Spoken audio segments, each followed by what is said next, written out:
வணக்கம் பாலமுருகன். சரத்குமார் தன்னுடைய கட்சியை பிஜேபியில் கொண்டு போய் அப்படி இணைச்சதுக்கு சொல்லக்கூடிய ஒரே ஒரு காரணம், காமராஜர் ஆட்சியை இந்தியாவில் மோடி அவர்கள் வழங்கி கொண்டு இருக்கிறார். காமராஜர் ஆட்சியை இந்தியாவில் மோடி அவர்கள் வழங்கி கொண்டு இருக்கிறார். அதனால காமராஜர் ஆட்சியை என்னால் வழங்க முடியாத காரணத்தினால், எவனுமே எனக்கு ஓட்டு போடாத காரணத்தினால், நானும் 15 வருஷம் கட்சியை வச்சு நடத்தி ஒரு நாய் கூட சீந்தாத காரணத்தினால், காமராஜர் ஆட்சியை ஒட்டு மொத்தமாக தூரத்தில் இருந்து நான் பார்த்து கொண்டு இருக்கும் போது காமராஜர் ஆட்சியை அள்ளி அள்ளி வழங்கின காரணத்துக்காக நான் கட்சியை போய் அங்கே இணைச்சிட்டேன் அப்படின்னு சொன்னாரு.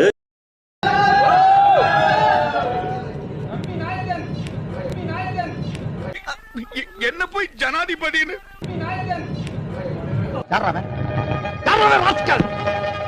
டவுன்லோட் பண்ணுங்க ஜங்கிரி ரவி. உடனே அந்த கட்சி இணைப்பு விழால பயங்கரமான சண்டை, கூச்சல், குழப்பம் பயங்கரமா வந்துருச்சு. அங்க இருக்கக்கூடிய தொண்டர்கள் எல்லாருமே வந்துகிட்டு, யார கேட்டு நீ போய் கட்சியை பிஜேபி காரன்ட்ட இணைச்ச? நான்லாம் பிஜேபிக்கு வரமாட்டேன். நீ கொடுத்துருக்கக்கூடிய கரவேட்டிய கீழே விரிச்சு போட்டு அதில் படுத்து தூங்கிருவேன். நான் அரசியல் குழப்பே செய்ய மாட்டேன்னு சொல்லி பெரிய அளவுக்கு அங்கே கூச்சலும் குழப்பமும் நிலவிருச்சு. இவருக்கு நடுராத்திரி 2 மணிக்கு தோணிருக்கு, உடனே நம்ம கட்சியை கொண்டு போய் முதலாளி கிட்ட இணைச்சிருவோம். ஏன்னு கேட்டீங்கன்னா அவருடைய முகத்துல தான் நம்ம காமராஜரை பார்க்கிறோம் அப்படின்னு 2 மணிக்கு வீட்டுக்காரமாட்ட கேட்டுட்டு விடிய காலையில போய் அங்க இணைச்சு விட்டுட்டாரு. இதெல்லாம் ஒரு பக்கம் நடந்துட்டு இருக்கும் போது இந்த இடத்துல இந்த காமராஜர் என்னதான் இங்க தமிழ்நாட்டில் ஆட்சியை கொடுத்தாரு அப்படிங்கிற ஒரு விஷயம் ரொம்ப அடிப்படையா எல்லாத்துக்கும் தெரிஞ்சிருக்கும், சில பேத்துக்கு தெரிஞ்சிருக்காது.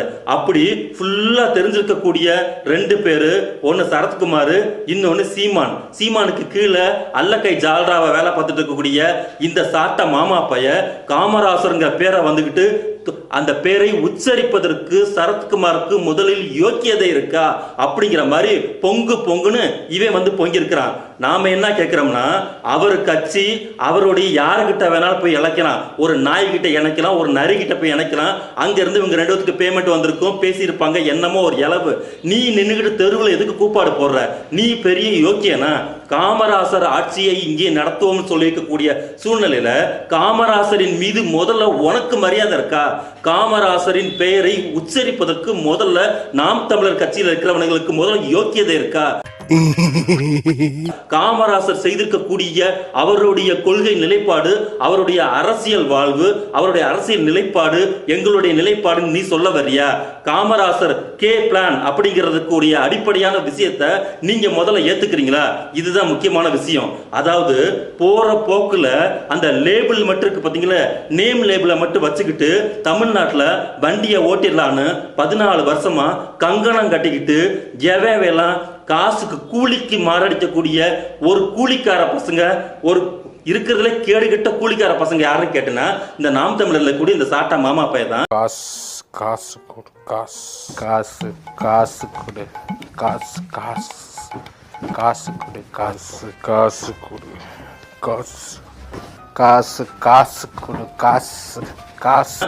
இவன் பேசுறான் இன்னைக்கு காமராசர் ஆட்சியை வழங்கி விடுவோம் அப்படின்னு சொல்லிட்டு. சரத்குமாரா இருக்கட்டும், இந்த சாட்டா மாமா பேரா இருக்கட்டும், 2 பேத்துக்குமே ஒருத்தருடைய பெயரை சொல்வதற்கு யோக்கியதே கிடையாது. இவங்க 2 பேருமே காமராசரை முதல்ல கொள்கைவாதியா பார்க்கவே கிடையாது.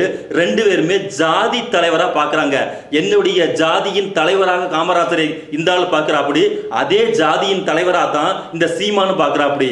ஆனால் ஜாதியை தாண்டி இங்க கர்ம வீரர் காமராசர் அப்படிங்கிறதுக்கான ஒரு மிகப்பெரிய லேபிள் தந்தை பெரியார் அவர்கள் கொடுத்திருக்கக்கூடிய அசைன்மெண்ட். நீ தமிழ்நாட்டில் இந்த ஒர்க்கை தான் செய்யணும்னு சொல்லி தந்தை பெரியார் அவர்கள் இந்த வேலையை காமராசருக்கு கட்டளையிட்டார். அந்த வேலையை செய்த காரணத்தினால்தான் இங்க காமராசர்ங்கிறது வந்து கர்ம வீரராக மாறினார். இதுதான் உண்மையான வரலாறு.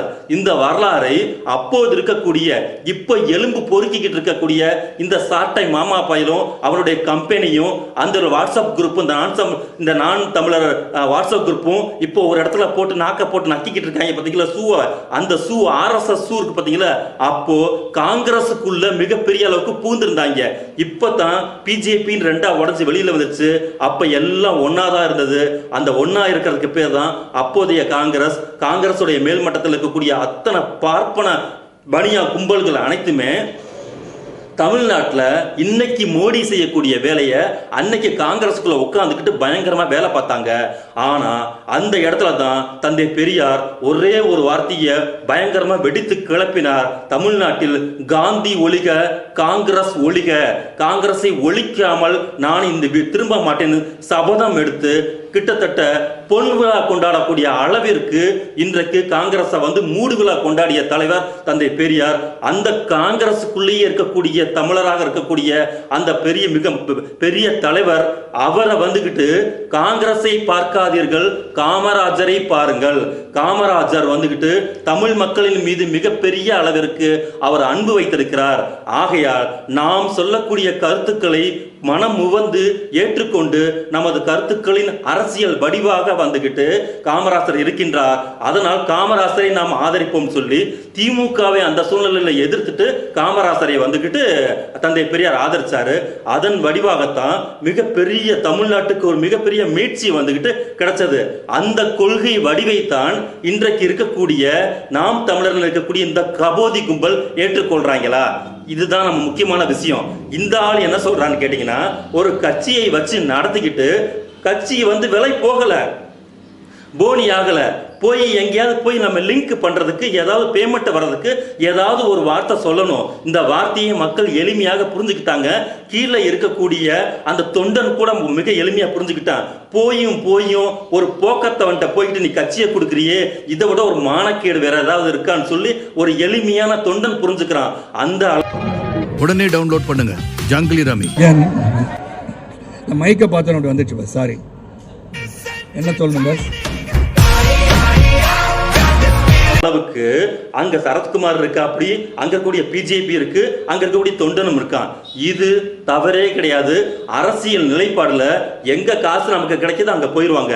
பெரிய கொள்கைவாதி மாதிரி இங்க நின்னுகிட்டு இந்த ஊரை அடிச்சு ஒலையில போட்டு ஊரை கடைசி வரைக்கும் மொட்டை அடிச்சு அயோக்கியத்தனம் பண்ணி துரோக வேலை செய்யக்கூடிய அந்த நாம் தமிழர்ங்கிற கேடுகிட்ட பொறுக்கில் இருக்கிறவங்க காலையில ஒண்ணு மத்தியானம் ஒண்ணு.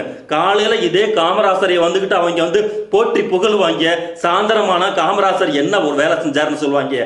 அதே போல தந்தை பெரியாரையும் அண்ணல் அம்பேத்கரையும் மிகப்பெரிய அளவிற்கு எங்களுக்கு கொள்கை வழிகாட்டின்னு சொல்லுவாங்க. சாயந்தரம் அந்த மாபெரும் தலைவர்களை கொச்சைப்படுத்துவாங்க. அந்த மாதிரி கேடுகட்ட பொறுக்கியலின் பொறுக்கியலா இருக்கக்கூடிய இந்த நாம் தமிழர் கும்பல் எந்த அரசியல் தலைவர்களை பற்றி பேசுவதற்குரிய யோக்கியதே முதல்ல இவர்களுக்கு கிடையாது.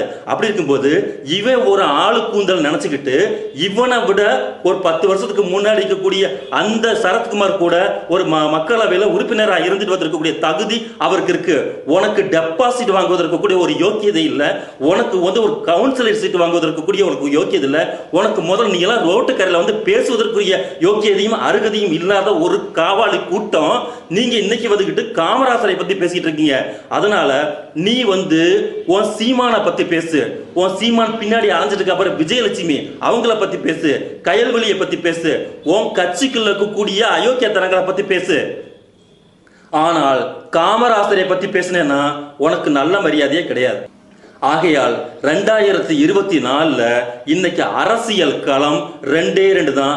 RSS-ஐ ஓடுன்னு RSS-உம் RSS உடைய அரசியல் வடிவாக இருக்கக்கூடிய அந்த பிஜேபிக்கும் இங்கே இருக்கக்கூடிய காமராசர், DMK, சமத்துவம், என்ன சொல்ற செக்குலரிசம் அப்படிங்கிற காங்கிரசுக்கும் மிகப்பெரிய அளவிற்கு போட்டி நடக்கிறது. நேத்திக்கு கூட இந்த மோடி சொல்லிவிட்டார், 10 ஆண்டுகள் நடந்தது ட்ரையல் தான், இனிமே தான் உங்களுக்கு மெயின் பிக்சரே இருக்குன்னு சொல்லி பொது வெளியில ஒரு பிரதமர் இருக்கக்கூடிய ஒருத்தர் சொல்றாருன்னா இந்த நாம் எவ்வளவு ஆபத்தான காலகட்டத்தில் இருக்கிறோம். இங்க வந்திருக்கக்கூடிய இந்த RSS சின்ன சின்ன கட்சிகள் எல்லாத்தையும் முழுங்கி அந்த ஒற்றை தன்மைக்கு உள்ள கொண்டுட்டு வர்றதுக்கு அடிபணிந்து விழுந்து போனதுக்கான ஒரு உதாரணம் தான் இன்னைக்கு இந்த சரத்குமார். இந்த சரத்குமார் மாதிரி ஏகப்பட்ட சரத்குமாரா முழுங்கலாம் சொல்லிட்டு RSS வலை விரிச்சு வச்சிருக்கு.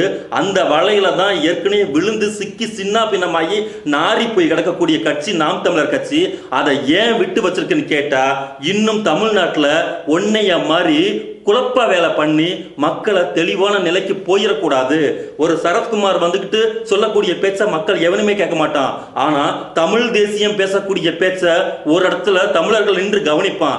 அந்த பேச்சை பேசுவதன் மூலமாக அவர்களின் முதுகில் குத்தக்கூடிய வேலையை செய்வதற்கு சீமான் போல ஒரு கொடுமையான ஒரு காட்டி கொடுக்கக்கூடிய கும்பல் இங்க தேவைப்படுகிற காரணத்துக்காக தான் உன்னை விட்டு வச்சிருக்காங்க. அதனால உன்னையும் நாங்கள் அடையாளம் கண்டு வச்சிருக்கோம். நீ பேசக்கூடிய அந்த காமராசர் பேச்சையும் அடையாளம் வச்சிருக்கோம். அதனால உனக்கு முதல்ல சின்னம் வருவதற்குரிய யோக்கியதை திரும்பி பார்த்துக்கிட்டு முதல்ல அதனை கவனம் செலுத்து. பெரிய பெரிய வார்த்தை தந்தை பெரியார், காமராசர், அண்ணல் அம்பேத்கர் அதெல்லாம் நீ பேசாத. பேசுனா நீ நல்ல